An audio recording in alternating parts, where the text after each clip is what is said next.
What is it about the Negro? I mean, every other group that came as an immigrant somehow, not easily, but somehow got around it. Is it just the fact that Negroes are black? White America must see that no other ethnic group has been a slave on American soil.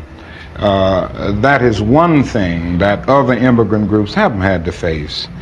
The other thing is that the color became a stigma. American society made the Negro's color a stigma. America freed the slaves in 1863 through the Emancipation Proclamation of Abraham Lincoln, but gave the slaves no land or nothing in reality, and as a matter of fact, to get started on. At the same time, America was giving away millions of acres of land in the West and the Midwest, which meant that there was a willingness to give the white peasants from Europe an economic base.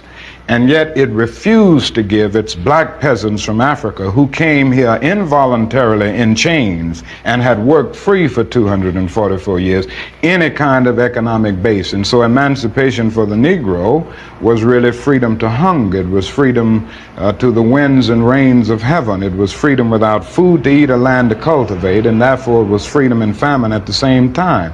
And when white Americans tell the Negro to lift himself by his own bootstraps, they don't look over the legacy of slavery and segregation. I believe we ought to do all we can and seek to lift ourselves by our own bootstraps, but it's a cruel jest to say to a bootless man that he ought to lift himself by his own bootstraps. And many Negroes, by the thousands and millions, have been left bootless as a result of all of these years of oppression and as a result of a society that deliberately made his color a stigma and something worthless and degrading.